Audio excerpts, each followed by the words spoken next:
Я распахнула дверь плечом. Легкий вес бабушки прижался к моей груди. Бокалы шампанским застыли в воздухе. Огонь в камине зашипел, будто понял, что я собираюсь сказать.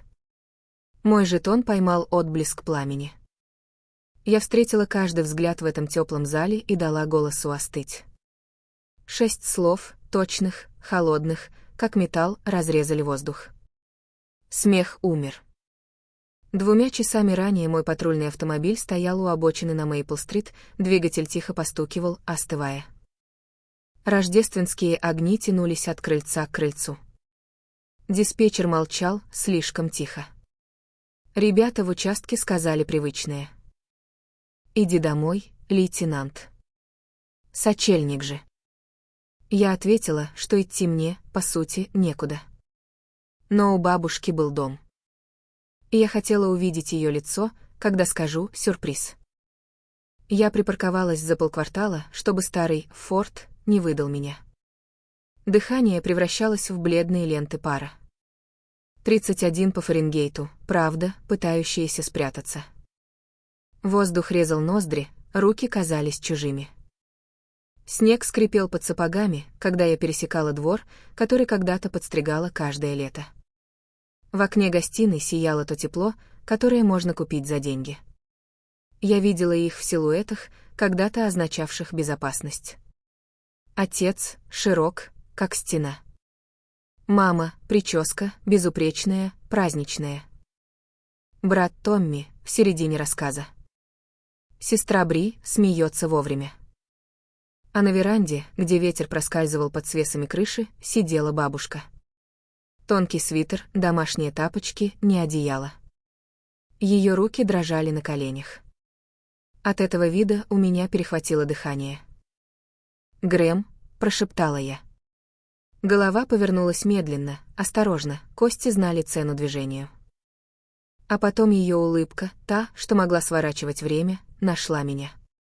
«Энни», — сказала она мое детское имя, голосом тонким, как изношенная нить. «Ты пришла». «Пришла», — ответила я. Я сбросила с себя дежурную куртку и укутала ее. Тепло вытекало из меня в нее. Полицейская во мне делала инвентаризацию. Бледная кожа, губы синевой, дрожь, сознание ясное, слишком вежливое, чтобы жаловаться. А внучка во мне хотела сорвать дверь с петель. «Почему ты здесь, на улице?» — спросила я. Она махнула рукой. Свежий воздух, внутри шумно. Сквозь стекло долетел смех, Томми закончил шутку. «Давно ты здесь?» «Ой, не волнуйся», — сказала она. «Они заняты. Праздник ведь. Они заняты. Праздник». 3 года переводов, ночных смен и переведенных денег на уход за бабушкой промелькнули перед глазами. Тогда эти доллары казались покоем. Теперь — пеплом. Телефон завибрировал. «Сержант Руис, все в порядке, лейтенант? Нужна поддержка?» Я набрала «все хорошо». «С Рождеством». Потом подхватила бабушку на руки. Она весила меньше моего бронежилета. Когда я подняла ее, из горла вырвался тихий звук, не боль, а облегчение. «Энни, милая», — прошептала она. «Мама рассердится». «Переживет», — ответила я. Ручка двери не поддалась. «Заперто». «Конечно». Дом, что держал тепло внутри, держал нас снаружи. Я прижала бабушку к груди и постучала 3 четких удара. Шаги. Щелкнул засов. Дверь приоткрылась на 4 дюйма, ровно столько, сколько требует вежливость. В проеме показалось лицо мамы, губы, празднично-красные. Мгновение, и она не поняла, что видит, потом ее выражение сменилось, сначала удивление. Потом раздражение. А затем та хрупкая улыбка, что годами и укладывала меня спать, и ранила словом. «Анна», — сказала она, — «ты должна была предупредить нас». Я хотела увидеть бабушку. «Она отдыхает», — ответила мама. «На холоде». Ее глаза скользнули мимо меня. Ей нравится веранда. Отец появился в проеме, подбородок напряжен. «Убавь тон», — сказал он. «Сегодня Рождество». Улыбка Томми вспыхнула, но угасла, когда он заметил мою куртку на плечах бабушки. Бри стояла позади, извинение застряло у нее на губах. Я промолчала. Не было слов, которые не разожгли бы пожар, что мне не под силу потушить. Я переступила, уперлась пяткой в пол и врезалась плечом в дверь. Дерево треснуло, распахнулось. Тепло вырвалось наружу, корица, жаркое, вино. Пар поднялся там, где зима встретилась с очагом вокруг бабушки. Разговоры смолкли, как свеча под стаканом. Я перешагнула порог, так, чтобы жетон блеснул на груди. Я не повысила голос. «Отойдите», — сказала я. И стена раздвинулась, мама влево, отец вправо. Брат и сестра отступили, сжимая бокалы, будто обереги. Гостиная казалась меньше, чем в памяти. На камине висели рождественские носки. Папа, мама, Томми, Бри. Но не бабушка.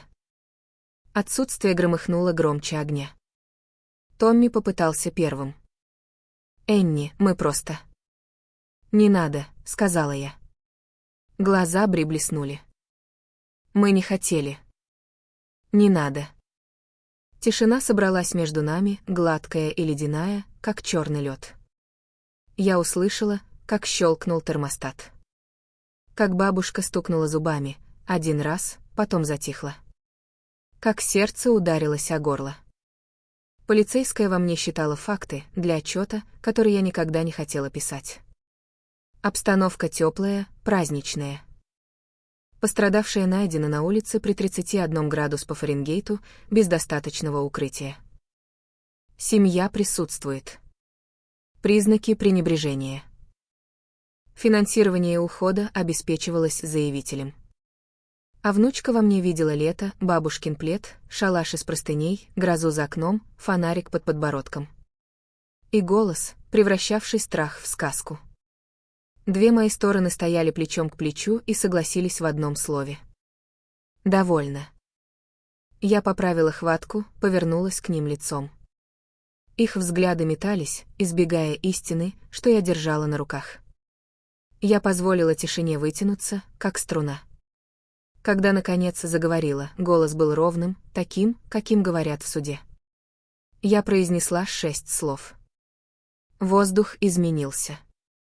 Комната сжалась. Шампанское потускнело. Кто-то прошептал. «Боже!» Отец открыл рот и не нашел слов. Мама схватилась за жемчуг. Томми выругался. Бри заплакала. Я не стала слушать оправданий. Подняла бабушку выше и повернулась к двери. Когда я ее открыла, зима шагнула внутрь. За спиной дом трещал новым, иным огнем. Тем, что прожигает сказки, оставляя только факты. Снаружи ночь проглотила нас.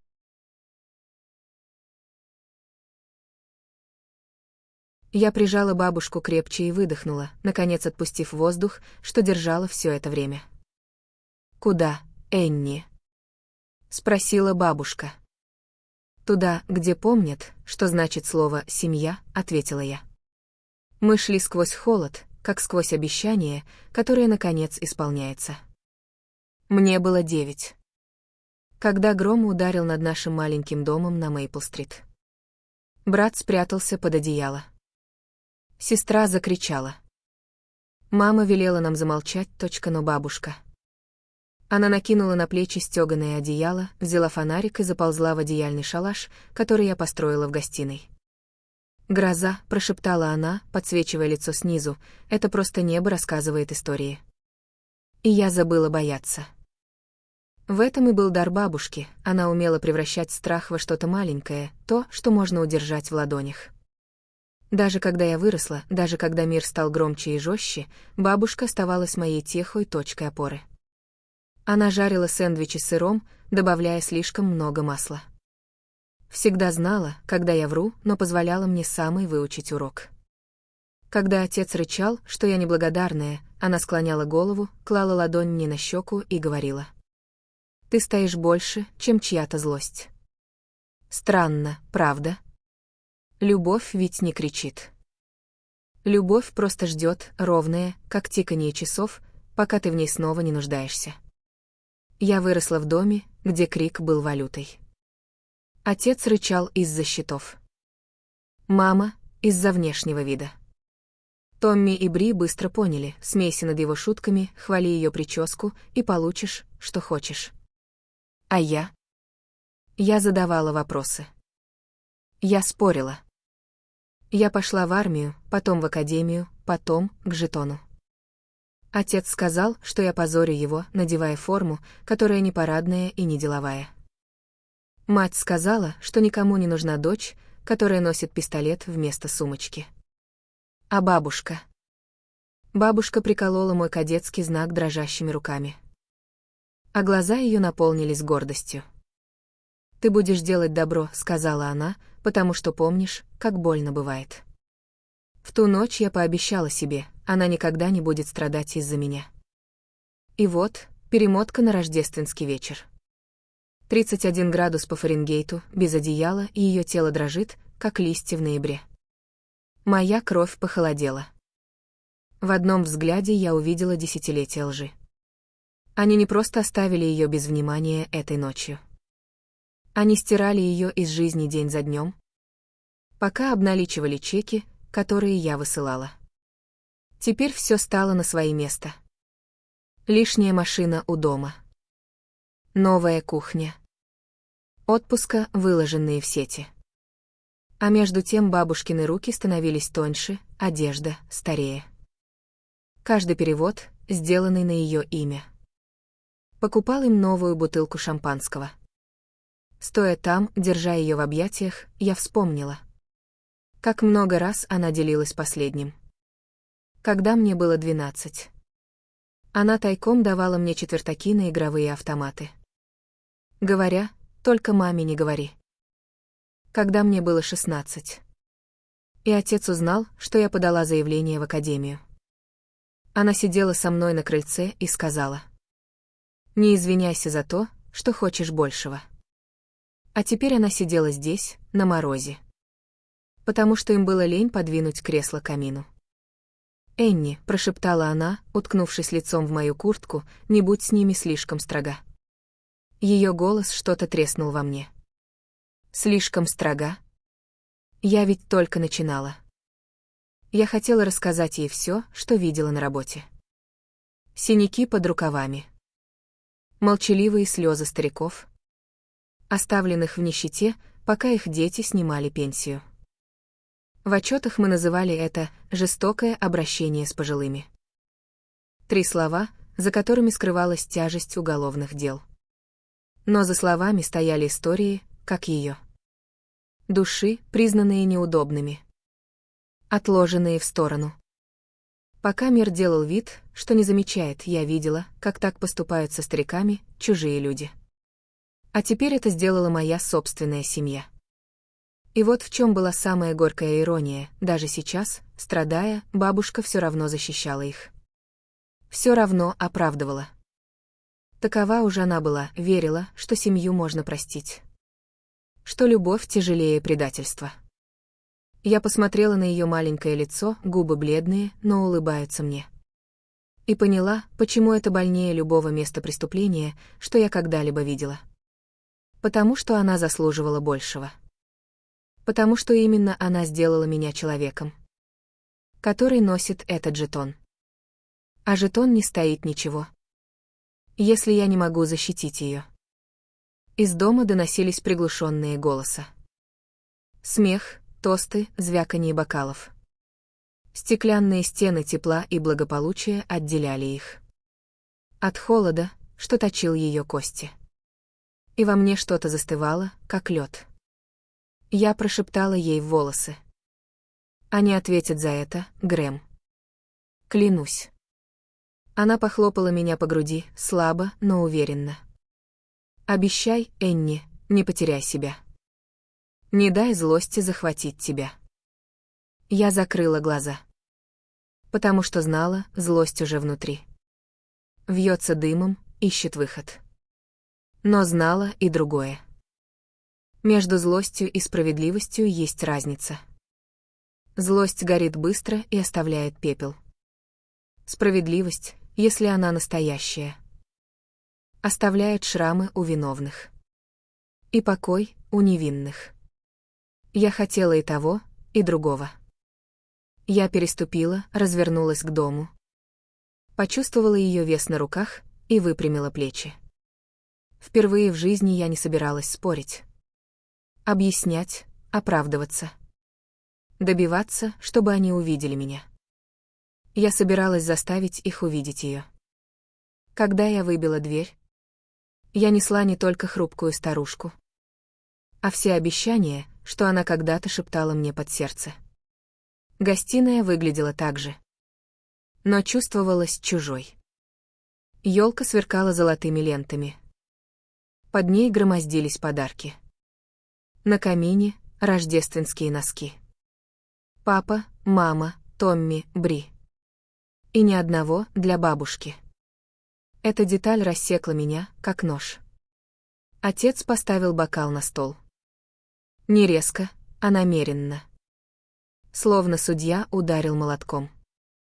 «Анна», — сказал он, голос пропитан презрением. «Что все это значит?» Я поправила хватку. И жетон блеснул в свете камина.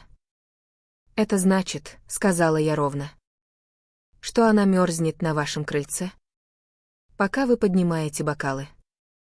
Мама ахнула, будто я выругалась. Это несправедливо. Она сама хотела воздуха. Бабушка шевельнулась у меня на руках. «Не шуми, Энни». «Тихо, Грэм», — сказала я мягко.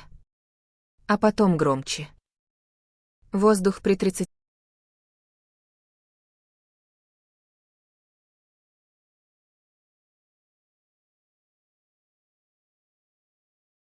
Когда я устроила бабушку на пассажирском сиденье, она вздрогнула от холодного винила. Я увеличила обогрев до рёва и только тогда позволила себе вдохнуть. На рации едва слышно зажужжал диспетчер, рутинные вызовы, бытовые ссоры, жалобы на шум, ничего необычного. Но во мне все изменилось. Я смотрела на тонкие сложенные на коленях руки бабушки, те, что когда-то месили хлеб, расчесывали мне волосы, шили все мои костюмы на Хэллоуин. Теперь они дрожали не только от холода, но и от тяжести пережитого. «Ты в безопасности», — сказала я ей. «Это главное». Но даже мои слова звучали пусто, я знала, что безопасность — это не только отсутствие холода. Безопасность — это достоинство и уважение, и их лишили у нее задолго до этой ночи. Внутри дома крики стали паническими. Сквозь запотевшее стекло я почти видела сцену. Отец раздает приказы, мама трёт руки, Томми ходит взад-вперед, Бри плачет. Маска лопнула, и страх просочился наружу. «Отчет подан», — повторял отец, словно произнесение слов могло их отменить. Жестокое обращение с пожилыми. Томми фыркал, стараясь отшутиться, но голос дрожал. Мама вцепилась в него, шепча, а если она действительно это сделала? И все разваливалось. Я включила передачу, но не нажимала газ. Руки белели от напряжения на руле. Меня рвало на части, часть меня кричала вернуться, надеть наручники на каждого и потащить их в участок, другая шептала о кровных связях, о праздниках, о голосе бабушки, молящем о мире. Я сидела там, не двигаясь, и слушала, как внутри меня боролись долг и любовь. «Все в порядке, Энни?» — тихо спросила бабушка. Я посмотрела на нее, на то, как в ее глазах, несмотря ни на что, все еще теплилось то самое доброе, домашнее тепло. «Не знаю», — призналась я. Я арестовывала незнакомцев за меньшее. А сегодня это моя собственная семья. Ее улыбка была грустной, но мягкой. «Это самый трудный вид справедливости», — сказала она. В машине гудел обогреватель, заполняя паузу. За окном медленно падал снег, хлопья кружились, как опадающий пепел. В доме же, позади нас, нарастала паника. Я представляла, как они мечутся, спорят, догонять ли меня, звать ли обратно, уничтожать ли доказательства, которые были ничем иным, как правдой об их собственном равнодушии. С каждой секундой тяжесть последствий все сильнее давила им на грудь. И в тот миг я поняла, это был их предел. Не мой. Их. Бабушка дотянулась до меня, ее хрупкие пальцы коснулись моей руки. «Не позволяй ненависти сожрать тебя, Энни. Пообещай». Ее прикосновение растопило во мне что-то застывшее. Я закрыла глаза, вспомнив все сказки перед сном, каждую тарелку супа, каждую шепотом сказанную молитву, когда весь дом был слишком шумным. «Я обещаю защищать тебя», — ответила я. «Это единственное обещание, которое я могу сдержать». Я включила передачу и выехала, колеса захрустели по снегу. Дом становился все меньше в зеркале заднего вида, огни еще горели, будто ничего не случилось. Но я знала, случилось все. Через полмили я свернула на стоянку у участка. Здание стояло тихое, на дверях рождественские венки, а над входом горел дежурный свет. Я внесла бабушку внутрь, и нас обдало теплом, не только от радиаторов, но и от немых взглядов коллег, которые слегка кивнули, отдавая уважение. «Все в порядке?» — спросила один из них. Я посмотрела на бабушку, потом на них. «Все хорошо», — сказала я. Позади, где-то в том доме, моя семья продолжала рушиться. Паника вскоре превратится в страх, страх — в отчаяние. Они поймут, слова в отчете — не угроза. Это обещание. И впервые за многие годы весы справедливости показались ровными. А на Мейпл-стрит в доме все еще горел камин, но его тепло давно покинуло комнату. Мои 6 слов висели в воздухе тяжелее рождественских чулков на каминной полке. Она в безопасности. Отчет о жестоком обращении подан. Отец метался по гостиной, как взбешенный бык. Лицо налилось красным, не от алкоголя, от страха. Мать сидела на краю дивана, так сжимая цепочку, что звенья впивались в кожу. Бри тихо плакала, размазывая тушь по ладоням. Томми наливал себе еще, но дрожь в руке выдавала его. «Успокойся», — рявкнул отец, хотя голос дрогнул. Она блефует. Не станет сдавать собственную семью. «Но она же коп», — прошептала мама. «Если она подала, если кто-то проверит». «Проверит что?» Взорвался отец. «Мы ничего не сделали». Но ложь осела тяжелой тишиной. Каждый знал правду. Они оставляли ее на холоде не раз и не два, бесчисленные ночи, оправдываясь словами «ей нужен воздух, ей нужна тишина». Деньги, что должны были купить ей заботу, покупали им роскошь. «Пап», — прошептала Бри, у нее был жетон. «Я видела». Она не шутила. Томми с грохотом поставил стакан на стол. «Мы поговорим с ней», — выдохнул Томми. «Заставим ее передумать». «Как?» — спросила Бри, голос сорвался. Она смотрела на нас, как на чужих. «Она сделала нас чужими», — прорычал отец. 6 слов, произнесенных мной, все еще звенели в каждом углу дома, как приговор, ожидающий исполнения. Она в безопасности. Отчет о жестоком обращении подан. Это больше не была просто фраза. Это был вердикт. В участке пахло пережженным кофе и хвойным освежителем воздуха. На стойке дожидался наполовину съеденный поднос с печеньем, под фольгой, крошки. Рождественская смена всегда была тихой, но офицеры двигались деловито, их тяжелые ботинки гулко шагали по линолеуму. Я усадила бабушку в кресло в комнате отдыха, укрыла пледом. Офицер Дэниелс подошел с кружкой какао, пар клубился в воздухе. «Для вас, мэм», — сказал он мягко. Ее глаза блеснули, застенчиво, но тепло. «Спасибо, молодой человек». Дэниелс улыбнулся. «Здесь все чьи-то бабушки, особенно на Рождество». Его слова растопили что-то в ней. Впервые за эту ночь бабушка перестала выглядеть жертвой. Она улыбнулась, устала, но по-настоящему. Я стояла в дверях, наблюдая. Гордость и вина переплелись во мне. Гордость, потому что теперь она в безопасности. Вина, потому что я не заметила раньше. Лейтенант Руис позвал кто-то с дежурного поста. Отчет регистрировать.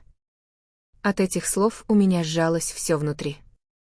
Я ведь сказала это. И имела в виду. Но теперь бумага.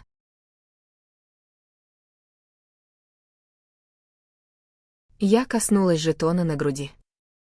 Перед глазами вспыхнуло лицо отца, побледневшие, руки матери, дрожащие. Кровь против закона. «Да», — наконец сказала я, голос не дрогнул. «Регистрируйте». Руис кивнул и начал печатать. Щелчки клавиш звучали, как удары молотка по гробовой крышке. Дома паника нарастала. «Они все отнимут», — прошептала мама. «Дом, деньги, имя. Мы пропадем». Томми схватил пальто. «Я поеду к ней, поговорю». Отец перегородил путь. «Никуда ты не поедешь. Если покажешься там, только подтвердим вину». Бриза рыдала. «Но мы виноваты». Слова упали, как камни. Никто не хотел их слышать, но правда уже сидела рядом с ними, тяжелая, неоспоримая. Они не видели в бабушке человека. Только обузу. Хуже того, удобную легенду, оправдание для своей роскоши. «Может, она не доведет до конца», — в отчаянии сказала мама. «Может, остынет». Отец покачал головой. «Она не как мы. Если сказала, сделает». И снова в тишине зазвучали те самые 6 слов. Она в безопасности. Отчет о жестоком обращении подан. И впервые они поняли, кошмар не за дверью. Он внутри их дома. В участке бабушка потягивала какао. Ее руки уже меньше дрожали. «Энни», — тихо сказала она. «Не порть себе Рождество из-за меня». Я опустилась на корточки перед ней. «Грэм, дело не в Рождестве. Дело в том, что правильно, а что нет». Ее глаза увлажнились. «Но они все равно твоя семья». Я сглотнула. «Семья не оставляет тебя мерзнуть на крыльце». Она посмотрела в кружку, на свое отражение, дрожащее в коричневом зеркале. «Им страшно, Энни. Испуганные люди совершают глупости». «Пусть боятся», — вырвалось у меня резче, чем я хотела. Она протянула руку. Кожа тонкая, как бумага, но хватка крепкая. «Справедливость важна», — сказала она. «Но не меньше важна милость». «Не позволяй одному похоронить другое», — сказала она тихо. Ее слова пронзили меня. Я вспомнила каждый вызов, на который выезжала. Каждого задержанного, умоляющего о пощаде. Каждую жертву, жаждущую наказания. И тех, кто просто хотел прощения. Справедливость и милосердие, они никогда не шли рядом легко. А теперь тянули меня в разные стороны. Я посмотрела на нее, женщину, которая провела меня через все жизненные бури своими историями, которая вшила любовь в каждую нитку моего детства. Она заслуживала справедливости. Но она также заслуживала покоя. Руис подошел, держа папку. Отчет зарегистрирован. Уведомление в службу защиты взрослых уйдет утром. Служба защиты взрослых. Эти слова легли тяжелым камнем. Когда они подключатся, все изменится. Проверки, расследования, суды. Я кивнула. Хорошо. Но внутри не была уверена, что это действительно хорошо. Бабушка улыбнулась, едва заметно, как будто читала мое сомнение. «Энни, ты всегда несла в себе 2 сердца, свое и мое. Только не позволяй моему разбить твое». Эти слова прижались ко мне, словно руки, не желающие отпускать. В доме еще звенело эхо 6 слов. А здесь, в участке, начинались последствия. И где-то между этими 2 местами мое сердце затаило дыхание перед бурей. Телефон на дежурном столе зазвонил вскоре после полуночи. Руис снял трубку, послушал и бросил на меня взгляд. «Это твои», — сказал он, прикрывая микрофон ладонью. «Хочешь, повешу трубку?» У меня сжалось внутри. Они никогда не звонили. Ни на день рождения, ни на выпускной, ни просто так. Только подолгу, когда нужно было. А теперь, когда 6 слов висели над ними, как гильотина, им вдруг понадобилась я. «Я возьму», — сказала я. Руис передал трубку. Голос отца хрипел сквозь помехи. «Анна». «Не Энни. Никогда больше. Нам нужно поговорить». «Говорить ни о чем», — ответила я ровно. «Есть о чем», — рявкнул он. «Ты не можешь просто подать отчет и уйти. Ты понимаешь, что это может сделать с нами? С нашей фамилией? С нашей работой?» «Понимаю», — сказала я, — «в этом и смысл». На заднем плане — всхлипы матери. Голос Бри, умоляющий. Томми выругался. Целая симфония паники. «Анна!» — вскрикнула мама, прорываясь сквозь шум. «Пожалуйста, мы ошиблись. Всего одна ошибка. Не дай штату разрушить семью из-за одной ночи». «Одной ночи?»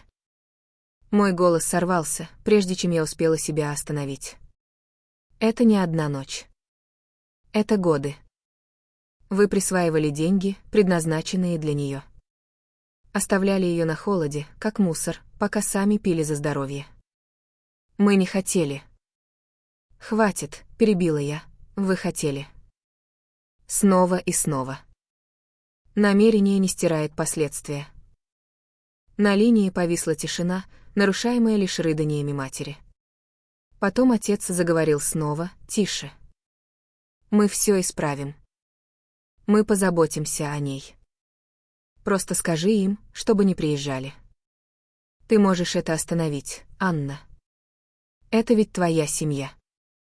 Слово обожгло меня сильнее, чем пламя их камина. Семья. Я перевела взгляд на бабушку. Она сидела в кресле комнаты отдыха, обхватив кружку с какао. Наши глаза встретились, теплые, усталые, просящие не за себя, а за них. Она едва заметно покачала головой. Губы шевельнулись без звука. «Не разрушай их, точка». Я закрыла глаза. Бороться было невыносимо, справедливость тянула в одну сторону, милосердие — в другую.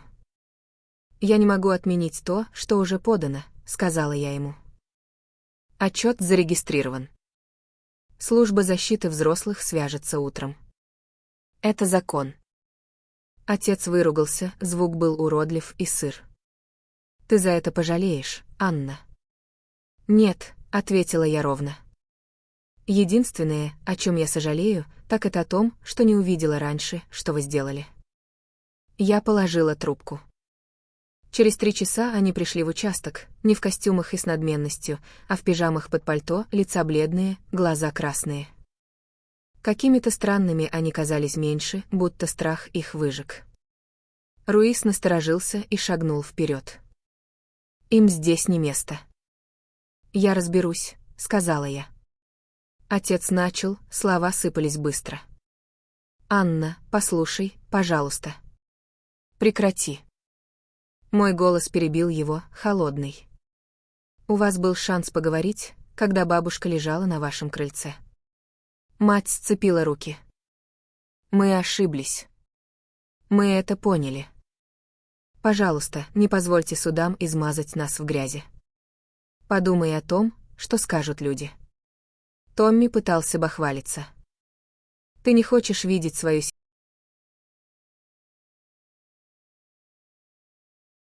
Бри шагнула вперед, следы слез на щеках. «Анна, пожалуйста. Мы были эгоистичны. Но она тоже наша мать. Не отбирай ее у нас». Я смотрела на них, на людей, что делили со мной кровь, но не сердце, и чувствовала только тот холод, что принесла с крыльца. «Она больше не ваша мать», — сказала я. Не после этой ночи. Вы лишились этого права. Они вздрогнули, будто я ударила их. За моей спиной голос бабушки прозвучал хрупко, но твердо. «Энни», я обернулась. Она стояла в дверях, плед на плечах, лицо бледное, но решительное. «Не делай этого», — мягко сказала она. «Грэм». Она подошла ближе, каждое движение было медленным и осознанным. «Они все еще мои дети. Они все еще твоя семья. Не позволяй злости сделать тебя жестокой». В груди стянуло. «Они оставили тебя мерзнуть». Я знала. Ее голос дрожал, но глаза не отводили. И я простила их до того, как ты вошла. Глоток пересох в горле. «Они не заслуживают прощения», — пробормотала я. «Может быть», — прошептала она. «Но прощение не о том, что они заслуживают. Прощение о том, что мы выбираем нести в себе». Тишина, что последовала, была удушающей. Моя семья за моей спиной, отчаянная и разбитая, бабушка передо мной, усталая, но милосердная, а я, между ними, с жетоном тяжелым на груди и сердцем еще тяжелее. Я хотела ярости. Хотела волочь их в камеру, заставить почувствовать каждый грамм того холода, что они ей устроили. Но ее глаза, те самые глаза, что успокаивали бури, когда мне было 9, удержали меня. И тут я поняла, справедливость может наказать, но милосердие может преследовать их дольше. Знать, что тебя пощадила та, кого ты предал, будет тяжелым грузом, тяжелее любого срока. «Грэм», — прошептала я, — «это может все разрушить, их работу, их имя». Она кивнула. «Да. Но если ты зайдешь слишком далеко, это разрушит и тебя». Ее слова глубоко поразили меня. Справедливость важна, но не меньше и милосердие. И, возможно, самая настоящая месть — не тюремная решетка, а заставить их жить каждый день с памятью о том, что они сделали, и с благодатью той женщины, которой они навредили. Я опустила взгляд, комната закружилась в тишине. Наконец я сказала. Отчет остается в силе. Служба защиты взрослых придет. Но то, что будет потом, зависит от того, как вы сможете жить с тем, что сделали. Отец сглотнул. Мама зарыдала сильнее. Томми выругался себе под нос. Бри едва заметно кивнула, будто поняла. Рука бабушки нашла мою. Хватка была слабой, но голос — твердым. «Довольно, Энни. Это достаточно». И впервые за всю ночь я позволила пламени внутри себя чуть ослабнуть, чтобы просто вдохнуть. В участке пахло пережженным кофе и дезинфекцией. Но для бабушки это место стало почти святилищем. Она сидела в комнате отдыха, с пледом на плечах, перед ней парила чашка какао. Над головой гудели люминесцентные лампы, плохая замена рождественским свечам, но ее взгляд все равно смягчился. «Здесь тепло», — прошептала она. И это все, что имеет значение. Офицер Дэниелс облокотился на дверной косяк, усмехнувшись. Тепло и безопасно, мэм. В этом мы профессионалы. Бабушка улыбнулась застенчиво, но искренне. Не нужно звать меня мэм. Просто бабушка. Он рассмеялся. Договорились. С Рождеством, бабушка. Комната будто осветилась. Офицеры, собравшиеся вокруг, Руис, Дэниелс, пара новичков за бумагами, засмеялись, подняли кружки. И в тот миг комната отдыха стала тем, чем мой детский дом никогда не был, уютным и добрым местом. Я прислонилась к стене, скрестив руки, и наблюдала. В груди поднялась странная боль, не совсем грусть, скорее облегчение. Облегчение от того, что она все еще может улыбаться, что ее наконец видит. Бабушка огляделась, ее лицо смягчилось от удивления. «У вас же есть свои семьи.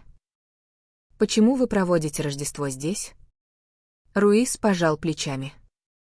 «Кто-то должен держать город на ногах. К тому же, это тоже семья». Ее глаза увлажнились. «Семья. повторила она, будто пробуя слово на вкус впервые за много лет. И я увидела, она больше не сжималась от их равнодушия. Она светилась, поднятая уважением чужих людей, которые выбрали относиться к ней с достоинством. «Энни», — сказала она, поворачиваясь ко мне. «Кажется, я нашла своих людей». Эти слова поразили глубоко. Я так долго мечтала, чтобы кто-то ценил ее так, как ценила я. И теперь, в самом неожиданном месте, под холодным светом ламп, среди потрескавшихся кружек, она, наконец, это обрела. А тем временем, на другом конце города, царила паника. Дом на Мейпл-стрит после нашей ссоры погрузился в тишину, но ненадолго. Страх глодал их громче любых колядок. Они представляли, как в двери стучат сотрудники APS. Как проверяют счета, как шепчутся соседи. Мама сидела, сгорбившись в кресле, шепча молитвы. Отец звонил знакомым, пытаясь замять отчет. Томми бесился, обвиняя Бри, маму, кого угодно, кроме себя. Бри рыдала, тушь текла по щекам и шептала. Мы потеряли ее. Навсегда потеряли. 6 слов звенели в каждом углу. Она в безопасности. Сообщение о жестоком обращении подано. И впервые страх лежал не на мне, а на них. В участке Руис хлопнул меня по плечу. «Вы все сделали правильно, лейтенант». «Правда?» — спросила я. Руис посмотрел на меня внимательно. «Ты защитила ее. Это и есть наша работа. Это наша клятва. Неважно, кто перед тобой, незнакомец или родная кровь. Именно поэтому ты хороша в этом деле». Я сглотнула. По-другому чувствуешь, когда это касается семьи. Он кивнул. Всегда по-другому. Но семья — это не про кровь. Это про тех, кто рядом, когда нужно. Я перевела взгляд на бабушку. Она сидела в комнате отдыха, тихо посмеивалась, слушая, как Дэниелс рассказывал историю о воре-неудачнике, застрявшем в вентиляции. Она была в безопасности, в тепле, в центре внимания, наконец, не на краю, а среди людей. Семья. Позже я проводила бабушку по коридору. Гул станции звучал как колыбельная. «Ты переночуешь здесь», — сказала я.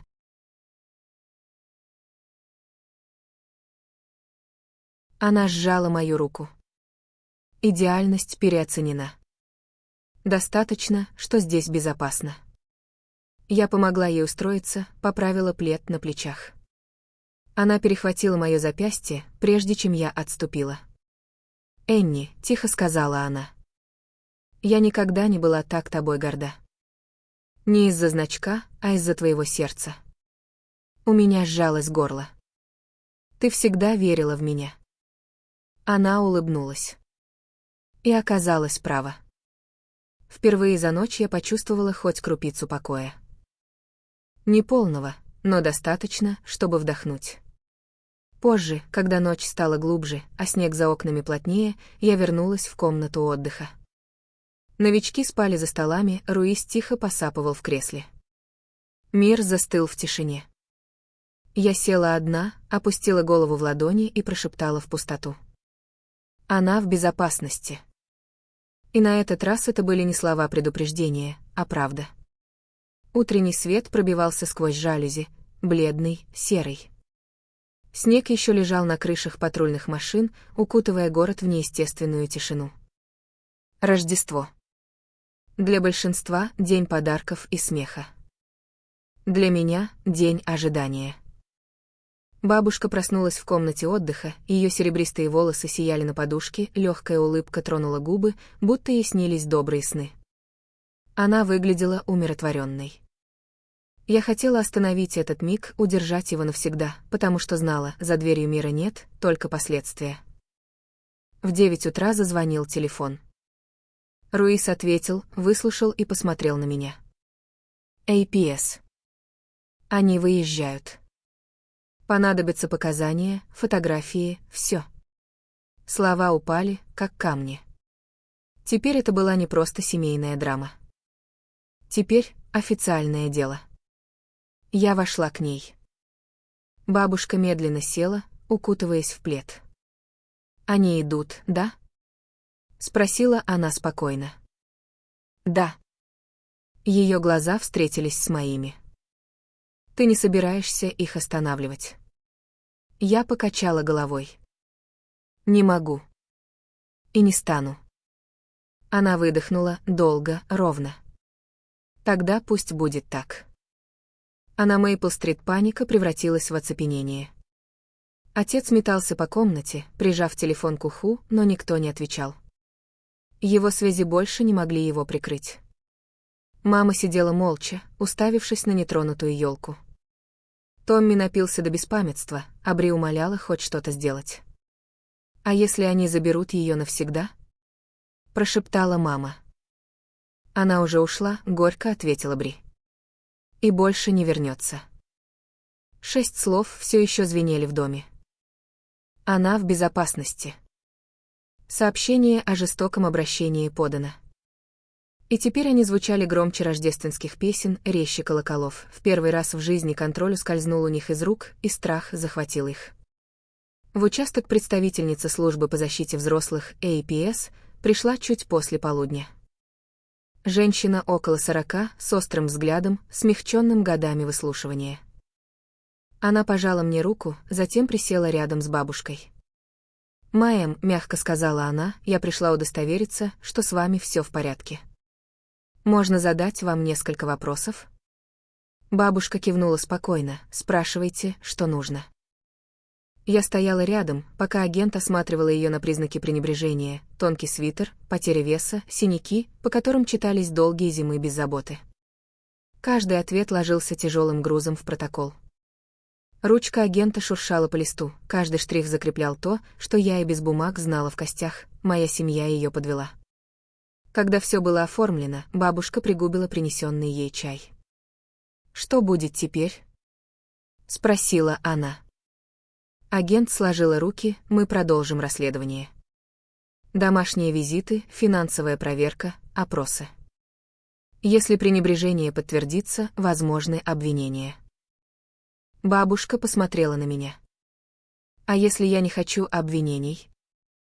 Произнесла я слегка, и агент замялась. «Это будет учтено, но у государства есть долг, жестокое обращение с пожилыми серьезно». Бабушка кивнула, будто и не ждала другого. Она повернулась ко мне, глаза, полные любви и печали. «Энни, я просила тебя не разрушать их». Я сжала кулаки. «Я не разрушила их», — ответила я про себя.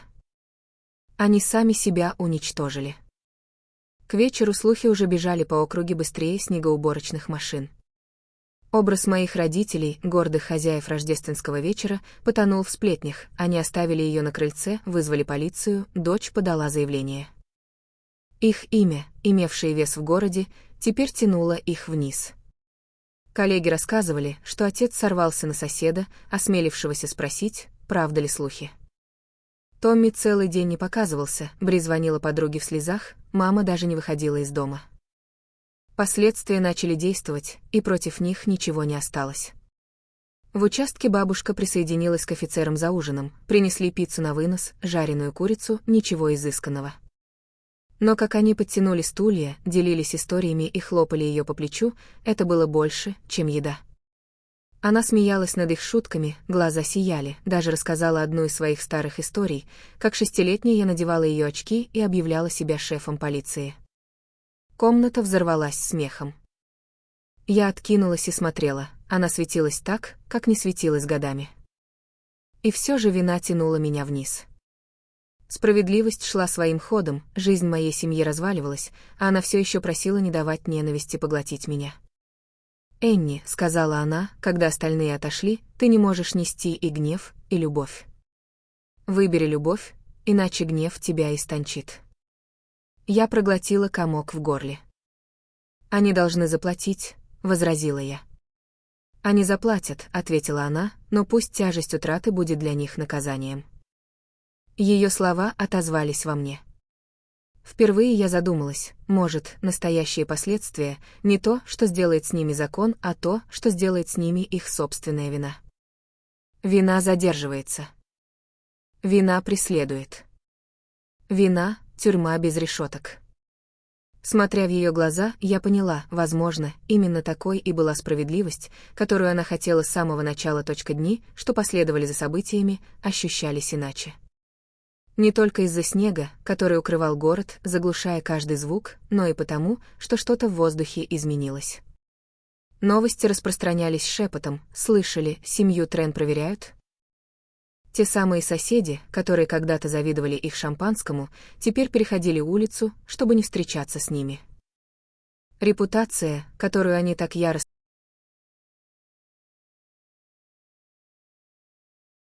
Отец перестал ходить на работу. Мать задернула шторы и делала вид, что никто не видит внутрь. Томми рвалось наружу, голос его разносился по улице. Бри была единственной, кто плакал на людях, ее рыдания эхом катились по кварталу, как нескончаемое извинение. 6 слов сделали это, она в безопасности. Доклад о жестоком обращении с пожилой подан. Слова, которые они слышали в голове каждый раз, когда звонил телефон, когда сосед задерживал взгляд, когда вина рвала грудь. Мне не нужно было добавлять ничего. Их наказание — жить в тени собственных выборов. В участке мир бабушки расширялся. Офицеры приносили ей печенье из дома.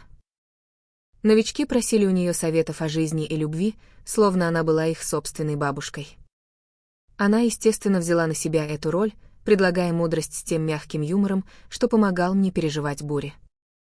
«Это место», — сказала она однажды вечером, — «похоже на семью». Ее слова пронзили меня. Не потому, что они причиняли боль, а потому, что исцеляли. Здесь она не была невидимой. Она не была обузой. Ее видели. Ее ценили. Ее любили. Годы я думала, что мой долг — защищать ее от вреда. Но, возможно, настоящий долг — привнести ее в свет, где другие тоже могут ее любить. Расследование APS продвигалось. Агенты проверяли банковские выписки, проводили интервью, спрашивали соседей, что они видели. Были последствия, обязательный надзор, финансовые ограничения, возможно, даже обвинения. Моя семья никогда не избежит этого пятна. Но я не чувствовала триумфа. Уже нет. Только глубокое, ровное спокойствие. Бабушка сидела рядом со мной в комнате отдыха, и ее рука лежала на моей. «Ты сделала достаточно», — сказала она. «Действительно?» — спросила я. «Да». Ее улыбка была мягкой. Закон позаботится о том, что должен. Пусть их вина позаботится обо всем остальном. Я кивнула, наконец поняв, справедливость не про месть. Она про равновесие. И равновесие было восстановлено. В канун Нового года, через неделю после той ночи, все изменилось. Участок собрался снова. Коробки спицы на столах, смех наполнял воздух. Кто-то развесил гирлянды вокруг дверного проема комнаты отдыха. Бабушка сидела в центре, на голове бумажная корона, подаренная офицером Дэниелсом. Она встретилась со мной взглядом и без слов сказала «спасибо». Я подошла, опустившись на колени, чтобы быть на уровне глаз, когда спросила. «За то, что вернула мне семью?» «Ты никогда меня не теряла», — ответила она. «Я знаю», — сказала она. «Но теперь я знаю, что никогда не буду одна». Ее слова обвили меня, как когда-то ее одеяло, когда гремел гром за окном, а я была просто напуганной девочкой. Поздно той ночью, когда часы пробили полночь, а в участке раздавались радостные возгласы, я вышла на улицу подышать свежим воздухом. Снег снова падал, мягкий и бесконечный, а уличные фонари окрашивали мир в золотой свет. Я думала о своей семье, о своей кровной семье, сидящей в том доме, с задернутыми шторами, боящейся выйти в мир, которым когда-то управляли с надменностью. И я думала о бабушке внутри, окруженной теплом и смехом, наконец-то любимой так, как она всегда заслуживала. Это была справедливость. Это была милость. Этого было достаточно. Я везла бабушку домой, не на Мейпл-стрит, а к себе, в место, где она будет жить. С того момента она засыпала на пассажирском сиденье с умиротворенным лицом. Я шептала ночи, она в безопасности. И на этот раз слова не были предупреждением или угрозой. Они были обещанием. Истории вроде этой не только о разрушении семей. Они о выборе. Выборе защищать, выборе прощать, выборе переопределить, что на самом деле значит семья. Если вы когда-либо чувствовали себя невидимым, если когда-либо приходилось бороться, чтобы защитить того, кого любите, знайте, справедливость и милость могут идти рука об руку. И иногда самая сильная месть — не крик и наказание, а создание новой жизни, где побеждает любовь. Если эта история тронула вас, поделитесь ею. Оставьте мысль для того, кого любите. А если хотите услышать больше таких историй, подписывайтесь и оставайтесь